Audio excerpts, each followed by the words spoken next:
Buddies Podcast, featuring our discussion of the Netflix original series Stranger Things, episode 104, entitled The Body. I'm Adam Foxman, this is Mathis Coos, and you can follow us on Facebook, Twitter, YouTube, and Reddit. We'd love to field any questions, comments, and concerns that you might have, and also, please rate us on iTunes. This is the number one way that you can support our show, and we'd really appreciate it. And Mathis, by the way, on Reddit today, we just doubled our number of subscribers. Oh shit, that's pretty exciting. Yeah, I'm not going to give you the from and to in that equation because it's a lot less exciting. We went from 1 to 2. Yeah, exactly. That's pretty awesome. Up. Hey, every bit counts, man, and we hit a total 500 plays cumulatively from SoundCloud, right? Yep, that's exactly right. It was 501 when I checked right before we started up. Shit, man. Remember that prophecy I said about episode 30 of Preacher Would Be Millionaires? Yeah, we're 1/3 of the way there, right? We're just crossing the third threshold now. Yeah, that's how math works, right? Yeah, and we've already made $333,033. That's immediately where my mind went, and I was like, where are you hiding it? Anyway, so as we've discussed before, please make sure you are looking at the description of every podcast we put out there, because we will link to relevant material. Maybe it's something we mention in the podcast, a reference or something, or maybe it's just source material that inspired what we're reviewing. So that is the easiest way to support us financially without having to take any actual money out of your pockets you weren't planning to spend. So sweet. You ready to fire this bitch up? Absolutely. So things are starting to get pretty exciting in this show, wouldn't you say? Yes, they are, and I'm doubly excited to record this podcast because I've shown restraint and gone ahead and not watched anything past the episodes that we're reviewing. So I am absolutely dying to watch this next episode, which is great incentive for us to get on here and keep this train rolling. Absolutely, yeah. I've shown a little restraint. I've only watched the one after this, and then I ceased because otherwise sack of shit. Hey, I did it before I got your condescending email, so I'm gonna go ahead and refrain so I don't spoil for our listeners what's going on. So that's really funny. Okay, all right. So moving forward, though, we will stick with each other on this one, right? Yeah, I mean, it's Netflix is a weird beast because most shows we review, we have to wait a week for it to air. We don't have a choice. We can't cheat. Netflix has to, you have to show a little restraint, which I'll admit it's hard.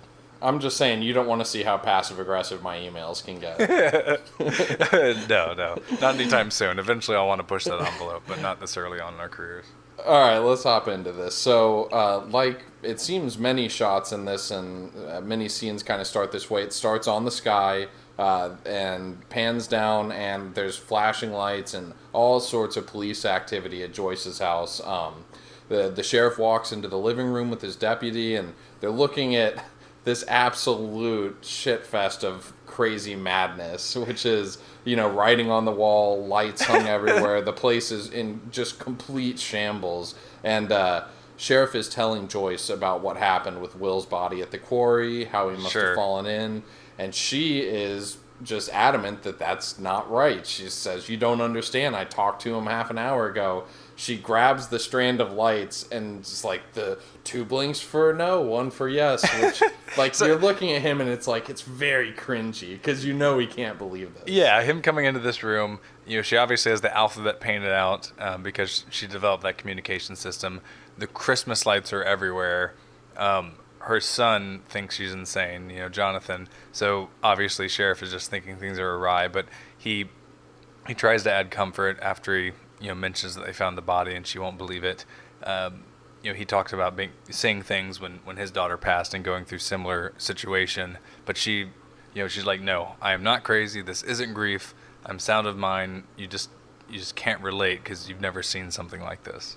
Yeah, and I mean, in his mind, like you said, after Sarah died, I saw her too and I heard her. I didn't know what was real, and then he kind of packed that away eventually. And yeah, she attributes his to grief and says this is different, which obviously to him, he's thinking everybody thinks that their situation in life is different. But sure. I mean, from his perspective, you get it. Of course, she sounds like a fucking nut job. And then from her perspective, I do like that she at least shows the presence of mind to know how she sounds. Mm-hmm. Like, she says multiple times, and even when talking to Jonathan in other episodes, like, I know how this sounds. Yeah. But, like, this is what's happening. I think a key difference, too, is that the sheriff, I imagine, we don't know this, but just based on his normal behavior and the stuff around his apartment, I imagine he went to the bottle pretty heavy following Sarah's death. So he also probably didn't have the most sound judgment or memories and lots of blackout nights, whereas she's not doing anything other than cigarettes. Like, she demanded cigarettes that one time, but otherwise, she's not losing herself into some substance or other thing. She's only, in their minds, losing herself to this fantasy. And it's not like Sheriff has completely come out of the other side of the tunnel. I mean, even the show starting off is him next to a bunch of tipped over beer cans, like, on the couch looking hungover as shit. I mean, this is clearly something that he's still dealing with. Like, he hasn't packed it all the way away. But anyway, we understand why everybody is the way that they are right here. And he, rightfully so, suggests that she come to the morgue tomorrow to look, just to get closure more than anything. Sure. And at this point, he makes his exit. He gets in the car. But instead of leaving, he just decides, I guess, to spend the night in the car and kind of keep watching anything going. And then you also get a view of Jonathan just, sobbing with headphones on, listening to The Clash, Should I Stay or Should I Go, which is that, moment they flash back to earlier in the season where it was kind of a bonding moment with him and his brother while Lonnie and Joyce fought in the room, and they just drowned the sound out with that music. Yeah, clearly this is a special song in his relationship with Will. Mm-hmm. And we see it many times throughout that song clearly plays a very central role in all this. While all that's going on, Joyce is sitting on the couch, and then she gets up, strides out back with purpose, and goes into the shed, grabs an axe, walks back in. It's a cool shot because it actually kind of allows the whole thing to take place without any sort of cutting in between. And then she walks back in and just basically sits vigilant on the couch, just waiting for something to happen. Yeah, you're not quite sure what's going on, but you're also, I don't know, with the stuff that's happened before, you're just, I don't know, I was kind of thinking she's ready to defend herself and still find Will.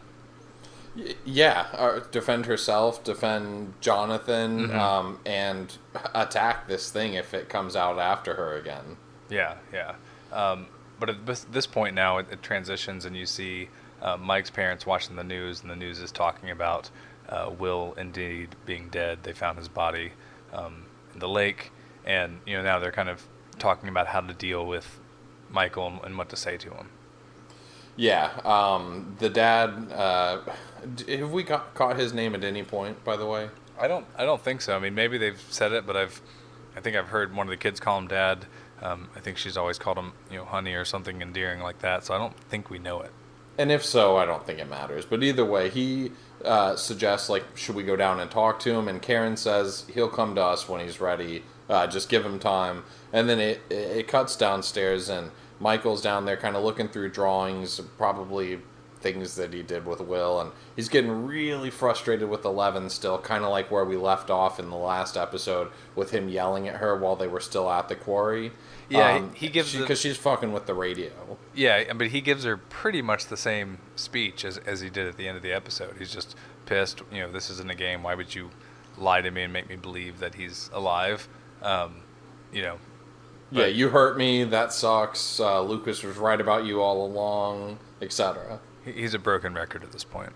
Yes, but he's in grief, so that's understandable. And she keeps fiddling away with that radio, and then all of a sudden they hear Will singing, "Should I stay or should I go now?"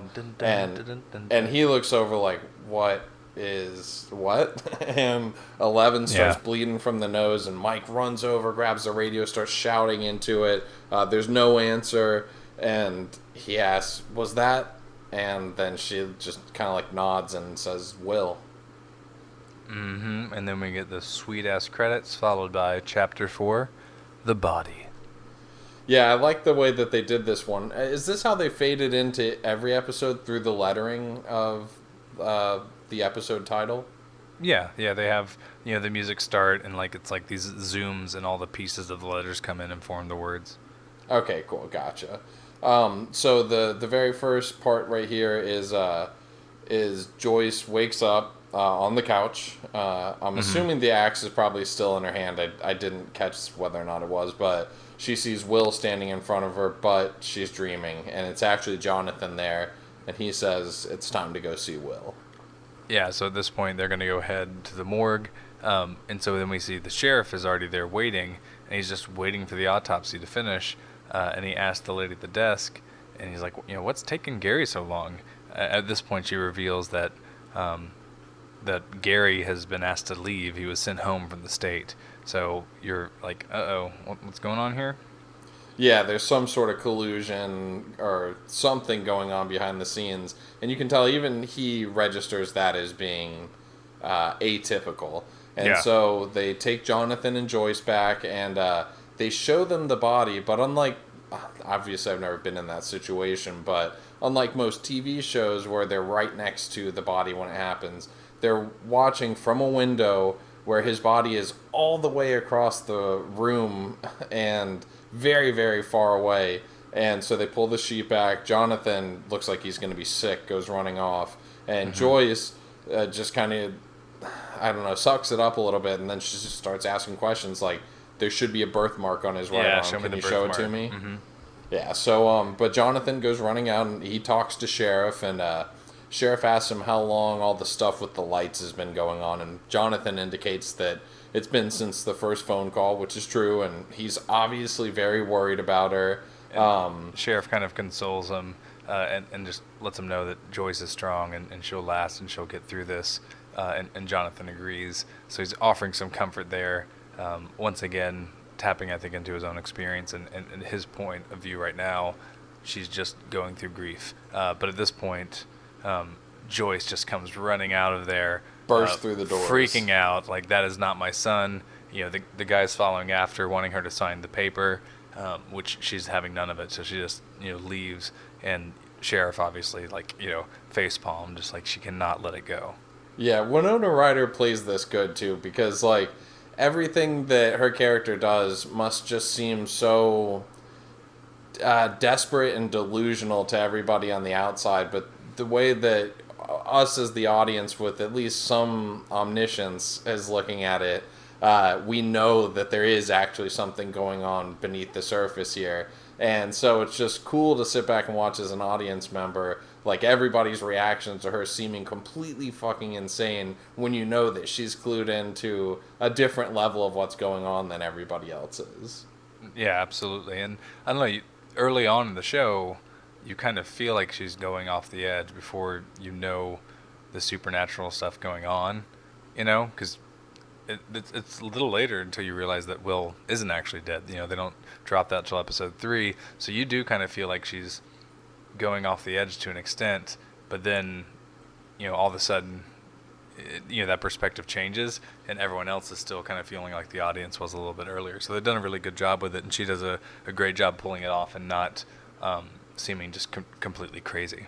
I think her physical appearance of, like, the hair looking all tangled and wild, and her just generally looking so disheveled the whole time really adds to that sort of, like, tinfoil hat, conspiracy nut sort of vibe that she's giving off to everybody around her. But anyway, so she goes storming out screaming, "That is not my son," runs out of the door, or walks briskly out of the door, and Jonathan goes running after her. And so she goes basically walking through town, and Jonathan's driving after her, yelling at her to get back in the car. He finally puts it in park, runs after her, stops her in the middle of what I'm assuming is like Main Street or something, and they have a big old hullabaloo in the middle of town, and people start gathering around. Yeah, which, the by whole the way, town I mean, is like, watching. they all know what's going on. They know about her son and stuff. Like, why are they sitting there gathering like they're kids in a middle school when, some kids are gathered around a fight or something? Like,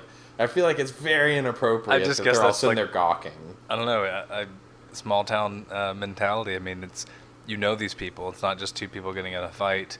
The circumstances, and you're wondering, I don't know, it's kind of like, it's like a train wreck. Like, they can't look away, because they're having a very serious fight, she continues to refuse that it's her son.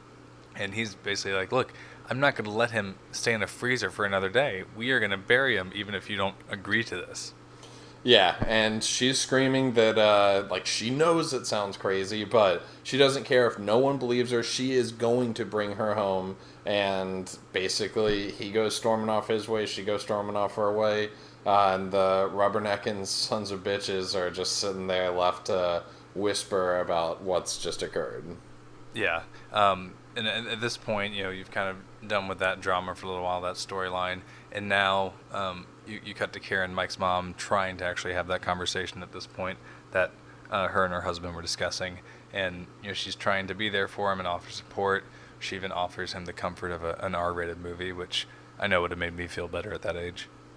Yes, but little does she know that a big part of the reason that he doesn't want to go to school is because he has got his own little thing going right now, which is basically the moment that she leaves, he immediately radios Lucas, who is kind of ignoring him at first, but he just starts kind of letting loose a wall of noise to get Lucas to answer, just being a little obnoxious. But Lucas basically says, go away, Mike, I'm not in the mood, over and out. And Mike says, no, not out. I've got news about Will. And Lucas says about his funeral, no, screw his funeral. Get Dustin, get your asses over here, and over and out, basically. Yeah, so he convinces Lucas, who has been down on 11, the entire show, and wanted to go get parents, and just not cool with the whole ideal. So then, when everything backfired last episode, and they thought that 11 was leading him on and giving them false info, he really just wants nothing to do with Mike, but he says the right things to get him involved, and so now you have the kids gathering around listening to the radio, and Lucas still at this point is a doubter, whereas Dustin's more inquisitive and wants to know what's going on. Well, yeah, because they're asking about the channel. Mike says that 11's actually the one that gets the channel, and Lucas, and then this is when they have the whole Professor X. Yeah.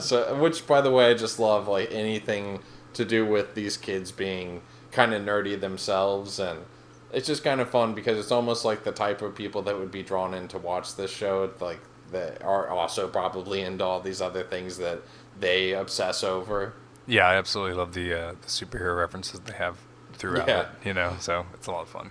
So, but Lucas isn't, they saw the body, so it's very hard to explain what's going on here, and Mike can't, but he feels that Will is alive and wants to find him, so they get onto the discussion of needing a stronger radio to channel in, so they're going to use the one at the AV You're thinking club. about the ham radio at a class that they've played on in the past and done Australian accents, but, there's one obstacle there, right? 11 doesn't really fit in with the boys. No one recognizes her, so they decide to So what are we gonna do, Mathis? We're gonna have a pretty sweet makeup montage and Yeah, it is so funny, and it's just weird. It feels like a zany 80s comedy montage from an otherwise straight and narrow movie. But at this point, Mike is falling for her, you know what I mean? Oh my god, yeah. She puts on that blonde wig and he's like, oh, he's like, oh my god. I hate that you queued that up. Oh man, I'm so embarrassed right now. I feel like we're literally gonna go from 501 listeners to 300 after all those noises we just made. Somehow it's going to reverse. It makes me think. I think it's Parks and Rec. Is Parks and Rec where they have whatever in the douche? Oh yeah, the radio show, and it's just nothing but sounds and Sunday. Yeah. That is funny. Oh god, am I the douche? I wasn't gonna say it. Yeah. Oh my god. All right, so moving on. So the kids start riding through town. Elle is wearing her blonde wig, and she is on the back of Mike's bike, and she's completely amazed by the town and everything going on in it. Just looking around in absolute wonderment as they're riding through, and they end up getting to the school. They walk in. You hear the loudspeaker going on. It's talking about an assembly for Will Byers, and they go to the AV room, but the teacher catches them outside the door just as they're about to walk in and tells them about the assembly. And they very awkwardly are trying to cover up what they're doing. Yeah. They try to explain L. They say it's Eleanor, like a cousin or something from Wisconsin. They come up with the whole story, and it seems awkward. It's very obvious, but the teacher's just like, whatever. Hey, kids, I know this is a hard time, but if we all go to the assembly for Will, you can have the AV room for the rest of the day. To which, that's their whole purpose. So they're like, oh, now we don't have to worry about getting caught. Let's do this. Yes. So they're going to go ahead and move forward with that plan, but I guess we're going to have a slight little detour to the gymnasium. So they walk there with the AV teacher, and the doors open up, and it is already underway, and the whole school just kind of stops, looks over at them, and so they make their way to the seats. And while it's going on, the bullies, who are very quickly becoming... They're the worst. They're the way fucking more worst. Sinister and douchey than they were in episode 1 when we were saying, oh, it's all lighthearted and good fun. In episode 1, and that was one of the few characters, too, they hadn't developed that had some kind of speaking line, and they introduced him again, and they were pretty douchey then because they were basically making fun of Will for being missing and dead and being gay and all that, and here they are being straight up douches again. So like I almost want their backstory, because I know kids are mean, but it's pretty extreme, right? They're still making fun of this dead kid and like calling him gay, right? Yeah, I mean, pretty clearly at least one of their older brothers is bullying them, or maybe their parents are giving them some ass whipping, something. I mean, sure. But either way, they suck and they're being terrible, and as Elle says, they're being mouth breathers. So the bell rings, the assembly is dismissed, and Mike walks up and starts yelling at Troy, the bully, and says, you think this is funny? I saw you laughing. That's messed up. Troy says, what's there to be mad at? He's flying around with all the other fairies now because he's gay. Yeah. And Mike shoves him to the ground, and so he's like, you're dead now. Yeah, Troy gets up and is so pissed and kind of goes and almost, arches his hand back to go ahead and, punch Mike, but then Eleven, obviously using her powers, unbeknownst to everyone other than the kids, stops him and he just freezes. And then his head just fucking explodes. Oh my god. No, well, I wish his head it doesn't explode, but he pulls serious Mathis here and just pisses his pants in front of the entire school. Yeah, it becomes a fucking, drooling idiot. And it's about as satisfying as I thought it would get. I did want her just to kill the kids, but I was like, that's probably not going to happen. So it was pretty damn satisfying. Because then everyone just starts making fun of Troy. The principal's heading over there to see what the ruckus is, and everyone disperses. So like, there's no revenge for Troy. I'm sure we'll have to deal with that later, but it was a very satisfying end to that scene. Yeah, he's just sitting there thinking like, what the fuck is happening? It actually reminded me of, we watched Preacher is the other show that we're doing for this. I'm saying that for the audience's sake, not you. Obviously, you know that Preacher is the other show that we're doing. But the scene Yes. where Donnie gets mind controlled by Preacher, it kind of reminded me of that, like just the helplessness in his eyes of realizing like I'm being taken over by something by some power greater than any human being should be able to possess. Like what is happening, and the awkward pose that he's frozen in. Honestly, it's awesome. It's like basically a tit for a tat. Yeah, I will say though, Troy, the whatever actor plays Troy, doesn't have the mastery of crazy eye work that Donnie did. That is very true. And not even a Eugene. Yeah, no, God, he could be an eye model. God, let's move on. This is getting weird. Okay. So the principal yells over like, "Hey, what's going on over there?" And all the kids scatter. So rabble, rabble, rabble, and they all disperse. Exactly. So anyway, that scene was awesome. Let's move on to a less awesome character, Steve Rapeface Jean-Ralphio Harrington, Oh, God, he's the worst. talking to Nancy, and she's told him about the guy in the backyard who had no face, which, by the way, if you saw my notes here, I put in a nice little passive-aggressive thanks for the spoiler, Mothman. This was an addition to the email that I already had read at this point and had to deal with. Oh, man, just think what's going to happen if you slip up in this one. Like, I'm basically going to be writing out an email while we're recording to you. I'm just going to hear the clack of the keyboard. We should screenshot it, put some artwork around it, and throw it up on the Facebook page and on our ever-swelling Reddit community page, too. Oh, man, that sounds amazing. Like a peek behind the curtain. Exactly. Fucking exactly. You keep saying it. But, anyway, Steve, who we've had like one or two moments seemingly, genuine, and then every time you think he's all right, he makes it worse. And this is one of those moments where his only real concern, Nancy is obviously super worried about Barb and what's happened to her and not knowing where she's at. We kind of saw some of that play out last episode, and she's going to go to the cops at this point, to which he's just like, well, can you make sure you don't mention the beer to the cops? Because, my dad's an asshole and... a grade A asshole. Yeah, and he is going to... I can't have this big, coming back to haunt me. Please belch into the microphone again while we're recording. I literally feel sick to my stomach after listening to that. Don't you dare edit that out either. You deserve to live through that. I was trying so hard to keep it in, but I had another word to say, and, things happened. All right. Moving on. So Rape Face says, don't mention the beers when you talk to the cops, and she realizes that he does not give a shit about Barb being gone at all. Like, he only cares to the extent that he is going to get in trouble for having what, by the way, was not exactly like some raging party. He had he was shotgunning. It was like 5 cheap total beers. people, including him. Yeah, I mean, I'm just saying it wasn't that big of a deal. But so anyway, she is pretty pissed off about this, and in class later, she is just kind of spacing out in class, and then the vice principal walks in, calls her over, and she gets questioned with her mom there by the deputies, and they're asking all sorts of questions, about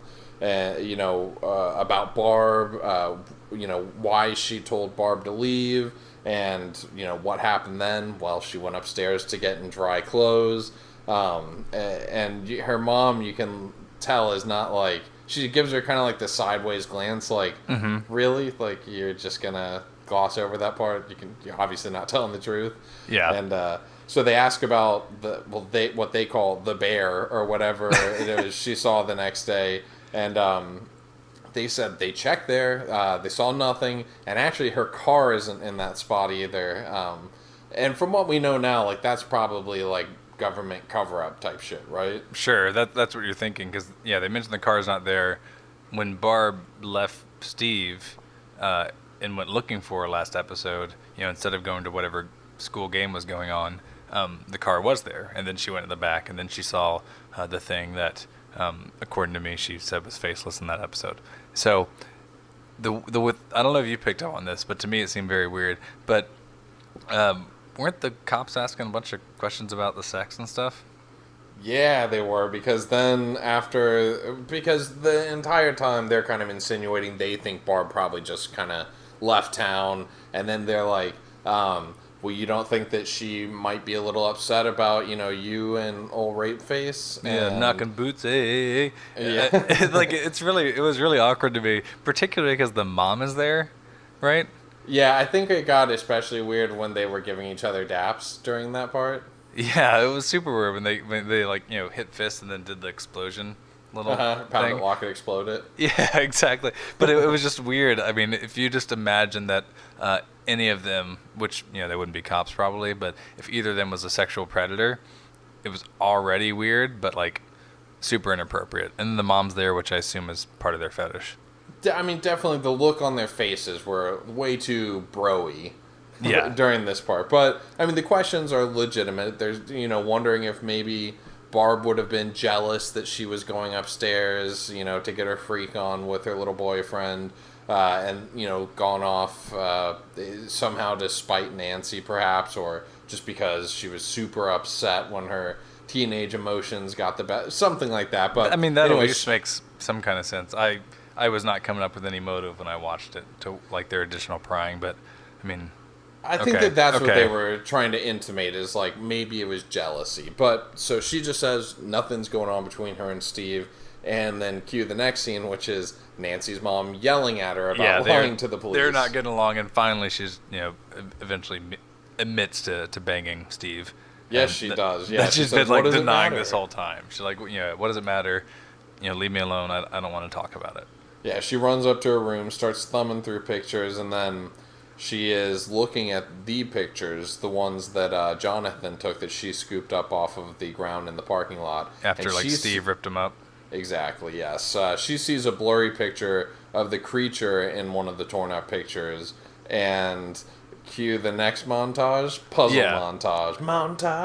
I love that this is a 2-montage episode. Who could have asked for more for an 80s throwback show, you know what I'm saying? I'm just praying that episode 5 has 3 montages.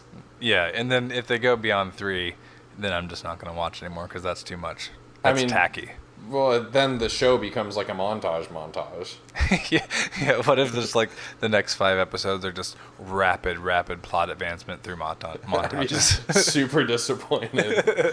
They wrap everything up so far in one episode, and then it's just all about the creature's background and everything else. And oh man, anyway. That would be terrible. Yeah. But so she finally gets the puzzle together after the montage comes to an end, and sees Barb sitting on the diving board. Tapes the pieces together, and clearly you can see something is on the side of this picture. It's super blurry. It's kind of like a Sasquatch style, but there is something there, you can tell. Yeah, it's enough for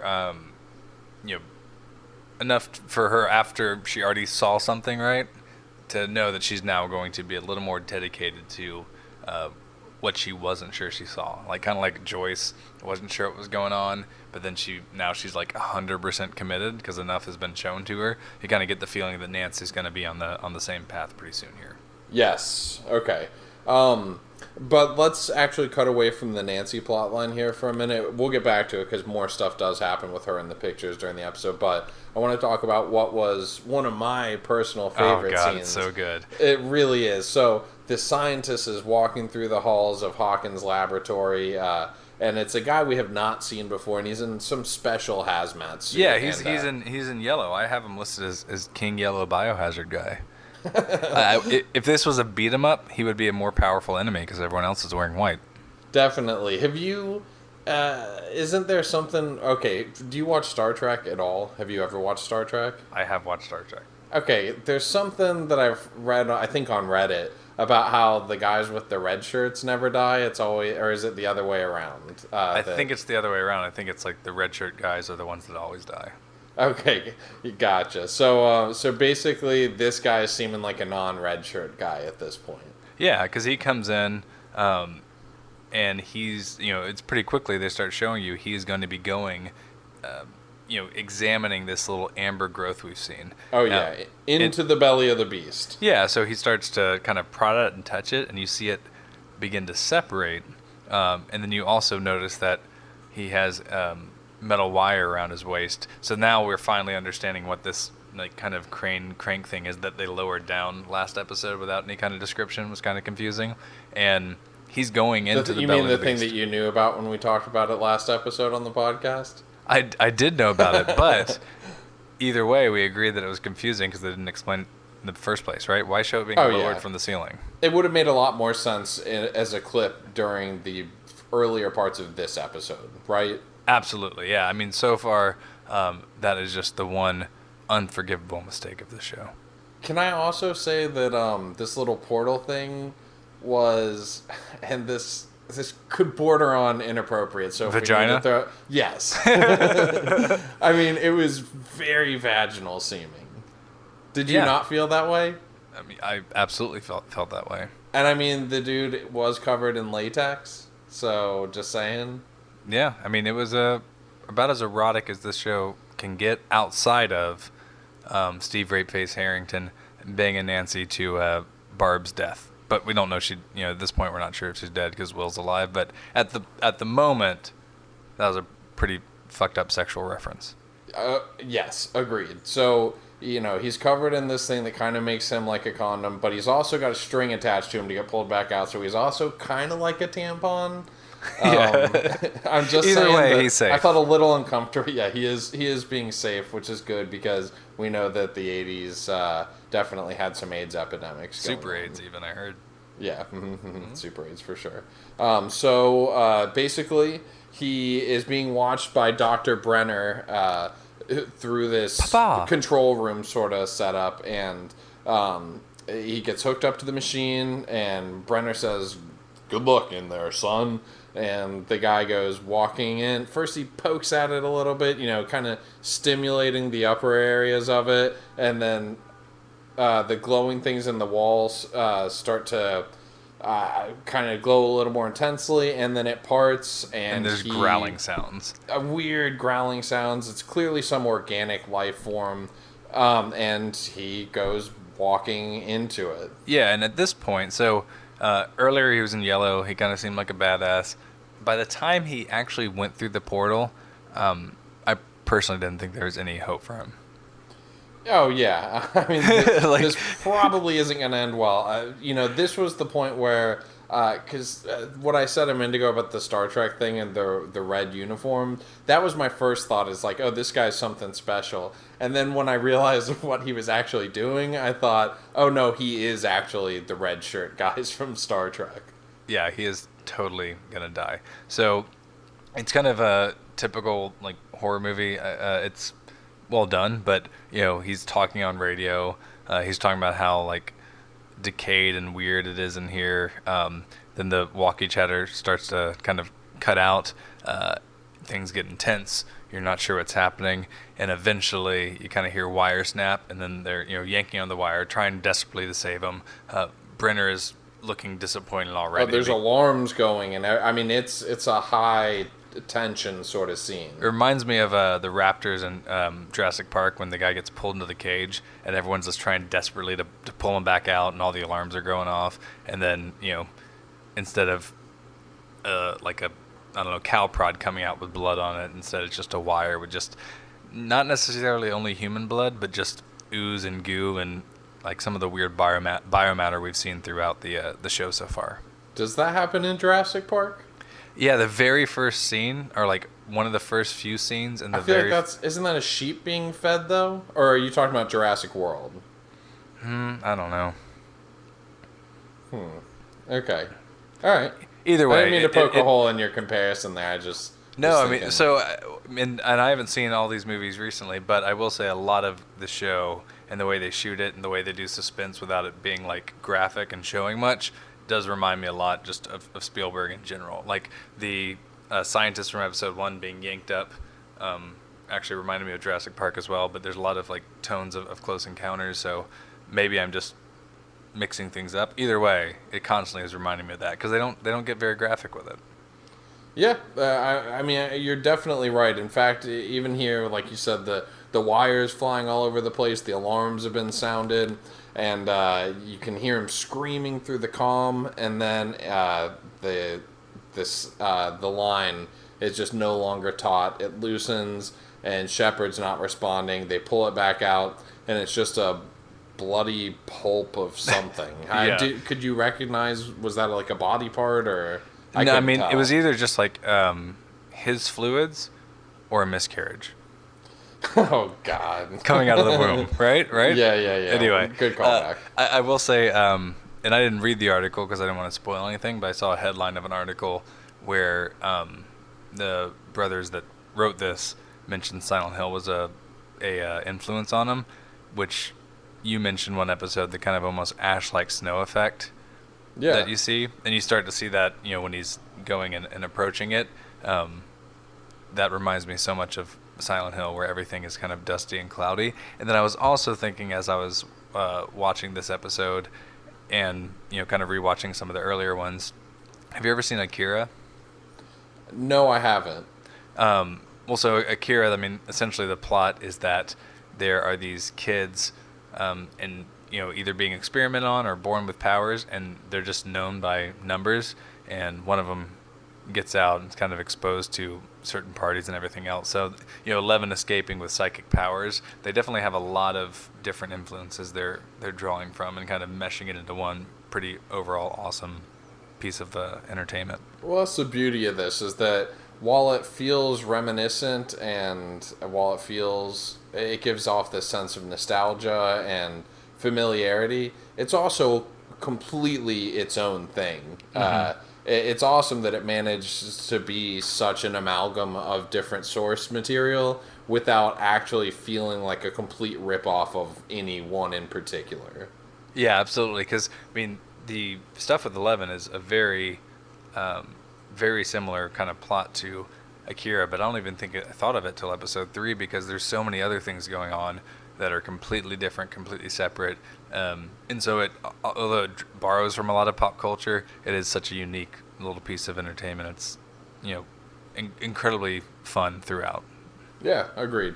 All right, so let's get back onto Nancy's plotline, and actually it converges with Jonathan's at this point. He is at the funeral home talking to the funeral director about buying a coffin, and Nancy walks in, and he tells the dude to give him a second.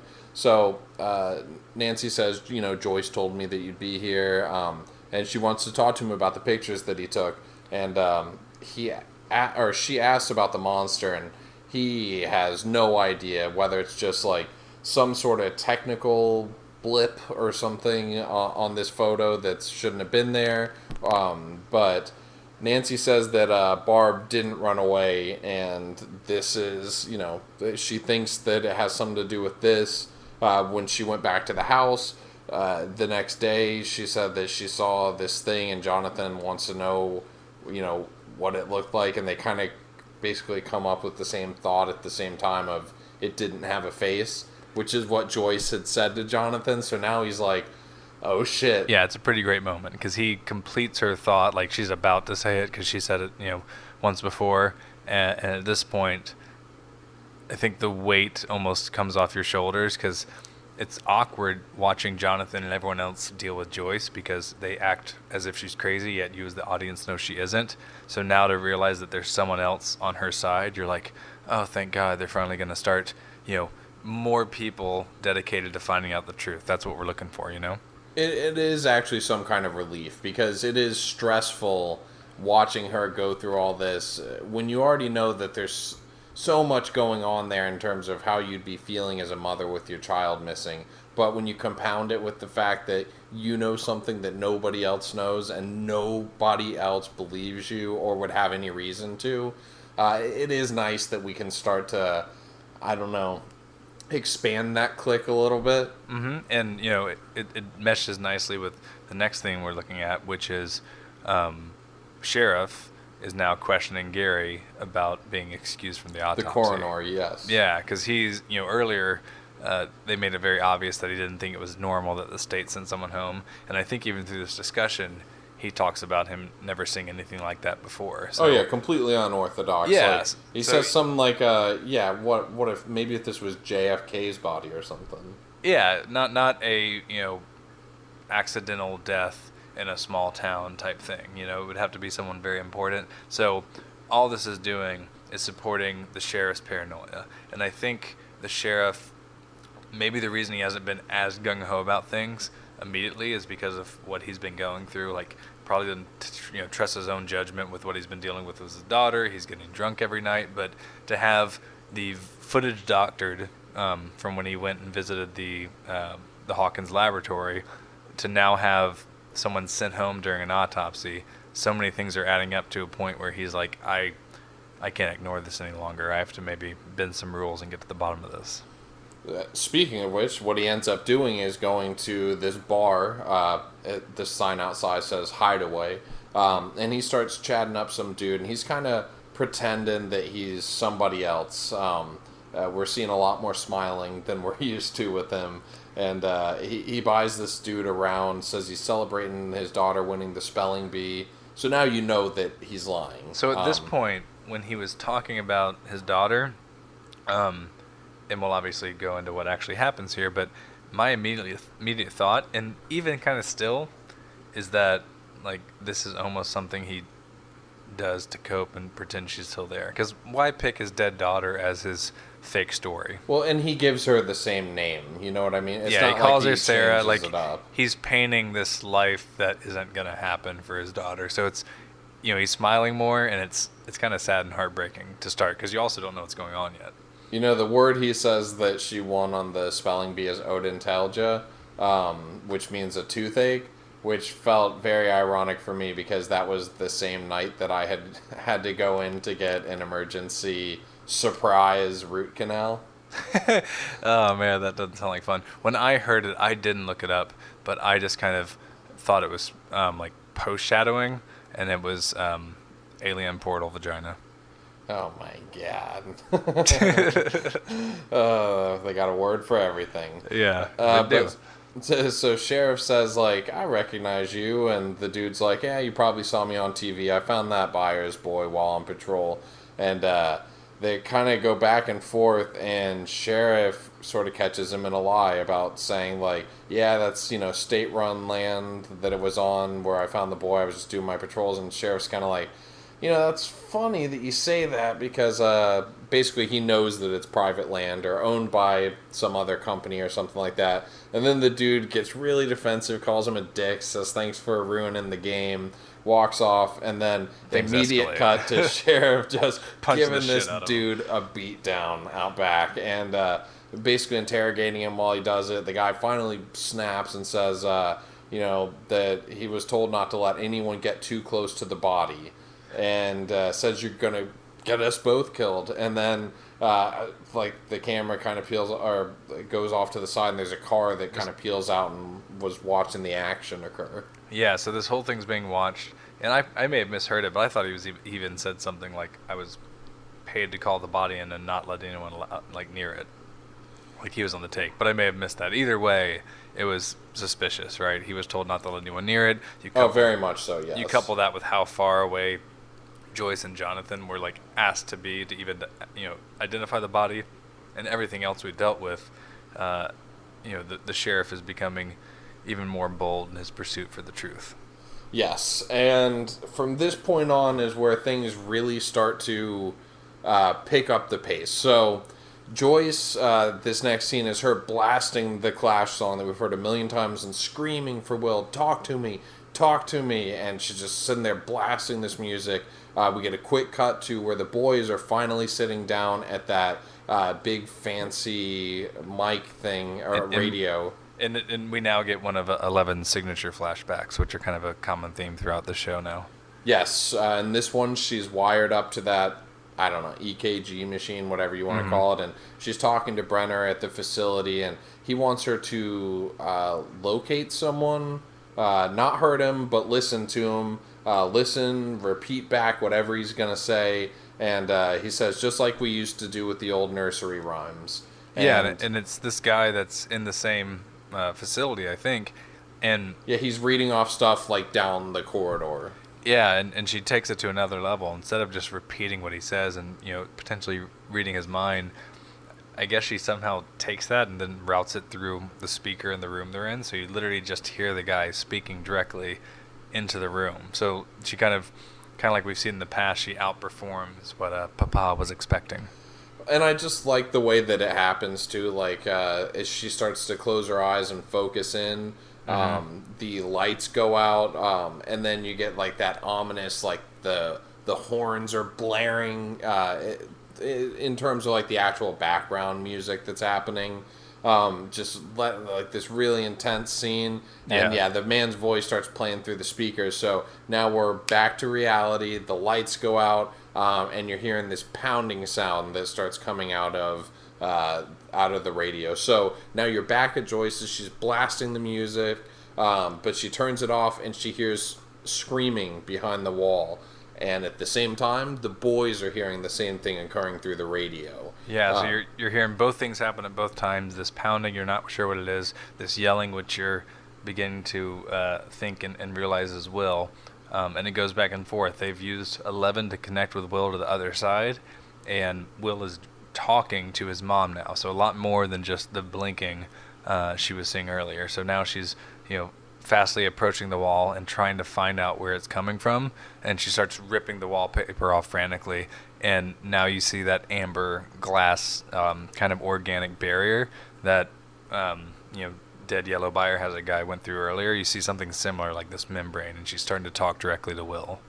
And there's again this kind of growling occurring while it's happening, and so the boys are hearing all this occurring at the same time, and Will is screaming that this thing, this monster, whatever it is coming. And so Joyce is yelling, I'll find you, Will, but you have to run now. Run.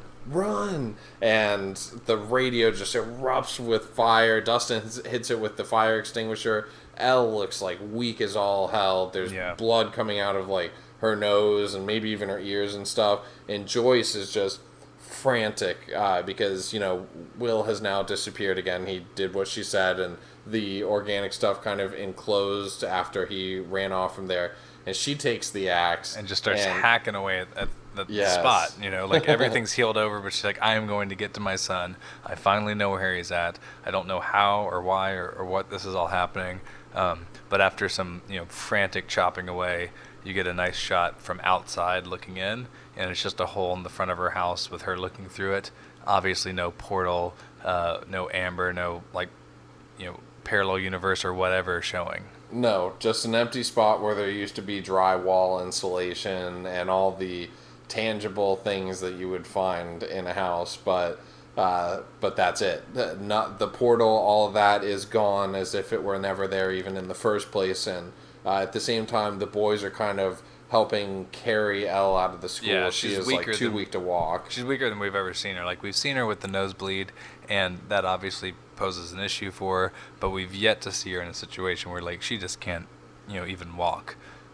Yeah, she's fucked up. And at the school at the same time, Jonathan and Nancy are in the dark room, or the red room as I like to call it, and they're trying to enhance the pictures, and they're talking about how Joyce said that the thing had come out of the wall, and just kind of going over a bunch of different things. You know, she's asking him about his photography habit, and he's saying he'd rather observe people than talk to them because they don't say what they're really thinking. He actually ends up apologizing to her for taking that picture, which she does not really seem upset at all. I mean, I think that, you know, we've talked a lot on this show about people developing fetishes, particularly in our preacher one with Donnie. Mm-hmm. But yeah, I think that she's starting to develop one of her own right here. Yeah, she definitely likes, you know, being an exhibitionist. He likes being a voyeur. Earlier, it was kind of creepy because, you know, you think about all the terrible things we said about rape face Ralphio, but he's the one that, like, did non-consensual just photographs of this girl, and that was very creepy. This does let you into at least the psychology behind it. He's obviously introverted. He doesn't get along well with people. Yet he still has an interest in him. He's still fascinated by him. So this is his way to kind of capture the truth, so to speak. But I don't know that he's necessarily crossed this line before, and it's weird to be confronted by it. But I don't think the response he's expecting is her to be comfortable with it.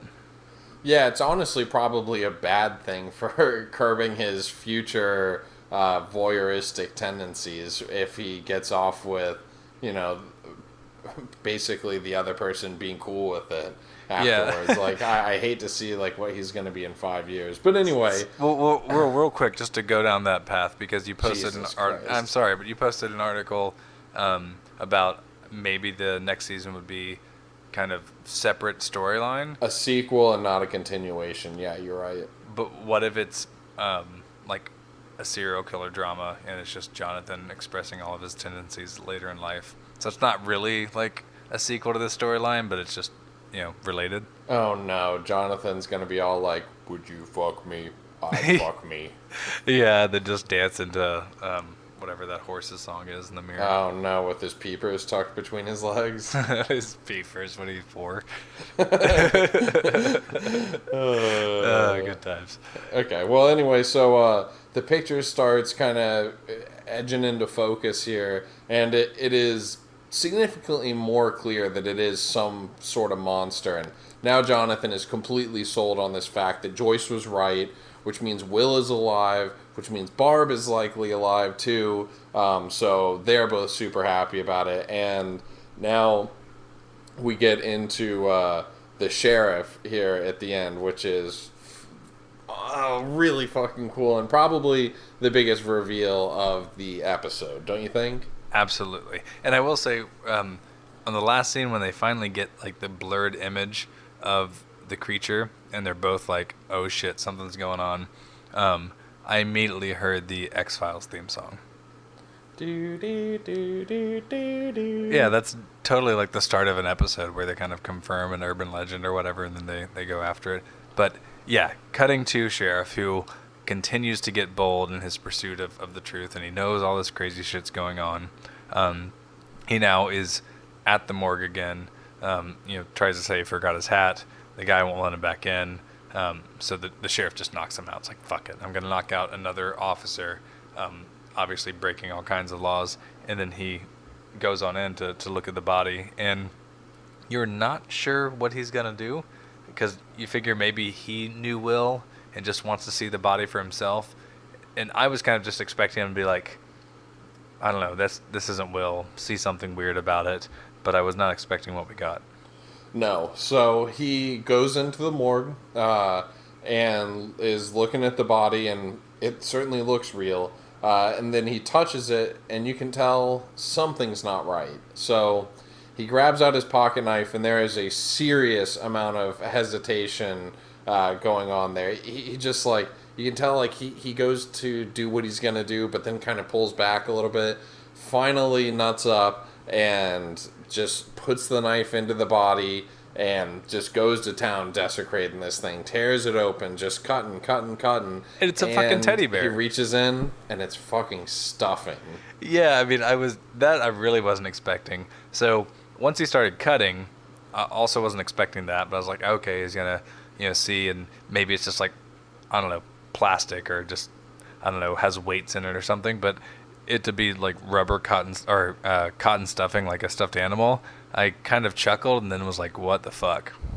Yeah, it was good. I was expecting kind of like before we recorded this, we were talking about The Office. Do you remember the episode where the CPR dummy comes in and Dwight ends up stabbing it in the chest and then cutting it open and looking, and it's just kind of like foam inside, and then he cuts off its face and wears its face? You don't remember that?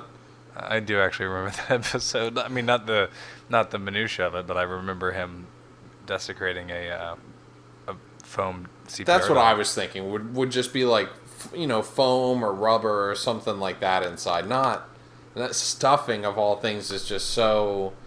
I don't know. Like it. I thought I liked it. I really did like it, just because it was surprising. It was definitely not what I expected to come out of there, despite it being basically the overall gist of what I thought was going to happen. I just thought that was kind of an interesting touch.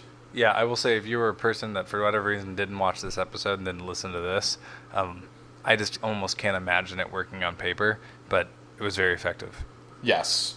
So there were a couple other little scenes that happened here at the end, but I mean, that's basically, we've had our climax of the episode, and now we're reaching the denouement, which I know you hate that I use that word every time, but that's what it is. You still haven't explained what it means. It's basically like after the climax of a story, of a movie, of a TV show, whatever you have, once you get back down, like, you very rarely end things off at the climax, unless it's like a very serious cliffhanger on an episode or something. Generally what you have is your action scene, and then you have one last little scene or two just to kind of either set things right, set things up for the next episode, or to just kind of put a bow on what you've seen during this last episode. So it's basically just a little. So that's what these next couple of scenes with Joyce and then the sheriff are. Is it different than an epilogue? Yeah, because an epilogue signifies that the main story has ended. Whereas in this one, you're still getting a continuation of the same things. You just had the action has come to a close. Gotcha.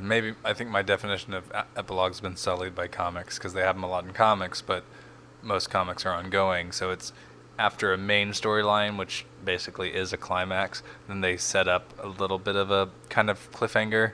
Then perhaps that'd be what it is then. But obviously an epilogue at the end of a movie usually is just like, let's tie up these spare ends of these smaller minor characters so everyone can go home happy. Yes. Okay. So anyway, the denouement here is Joyce wakes up just sitting on the floor in her poor fucking house. I mean, like, that thing has definitely seen better days, and so the headlights of a car kind of rest across the back of the wall, which are coming through the huge gaping fucking hole in the wall, and she goes outside, and it's her ex-husband Lonnie, and so they just kind of embrace each other. There's not even any discussion, like they hug, so we know, and I'm only even really mentioning it here because clearly it will factor into next scene. Those characters now being together in the same place. Yeah, Lonnie, I mean, it's kind of out of nowhere. Lonnie shows up. I mean, obviously he's kind of been concerned with what's going on, but he's never shown any kind of concern with Joyce. It's more been about the boys. So you don't really expect this kind of moment, but at the same time, is he there for Joyce, or is he just there checking on the kids and she runs out, so he hugs her and consoles her naturally? I mean, that all remains to be seen. Yeah, and that's basically all that happens right there. And then the next scene, the last scene, is the sheriff's car pulling up outside of Hawkins Laboratory, and he's got bolt cutters in hand, and he goes over, and the episode ends with him just clipping one part of the fence real quick. So we know that he is going on a fucking recon mission. Which is pretty fucking awesome. As they would call it in France, falaise centré. Are you making fun of me for using denouement so much? Not at all. The other term for it is a suspense. It means cliffhanger in French. Oh, wow. Okay. All right. That's actually pretty good, man. Hey, I try. I gotta add my culture too, You do you, I'll do me, right? Oh, my God. Don't even start. But, so anyway, that does it for this episode. And, God, it was a really freaking good one. And now we've got a few more people clued into... not fully clued into what's going on, but at least knowing that there are extra layers to this, and there actually is a conspiracy going on. So anything else you want to add to this episode about the actual, what we witnessed during this? I'm just really excited to see these, kind of disparate people kind of all around the same plot joining forces, right? So thinking about Sheriff and Joyce, and now Nancy and Jonathan and the boys. I don't know, like a superhero team. I'm excited to listen back to this episode and hear my fucking dog snoring in the background and a car alarm going off halfway through. That's what I'm excited about. I didn't hear those, but I am excited to hear my thinly veiled burp. Oh God! Yeah, that's definitely coming through there. That was loud and clear, man. So, man, okay. Well, times. I guess that'll about do it. Thank you very much for listening to this edition of the Boob Tube Buddies podcast. Again, just a reminder: please join up with us on Facebook, Twitter, YouTube, and or Reddit. We would really love to field any of your questions about the show, or even suggestions for upcoming shows. And again, please rate us on iTunes. It really, really helps for us getting indexed and continuing to grow as a podcast.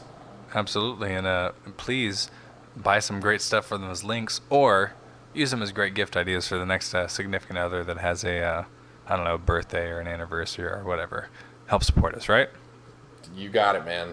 All right. See you later, little buddies.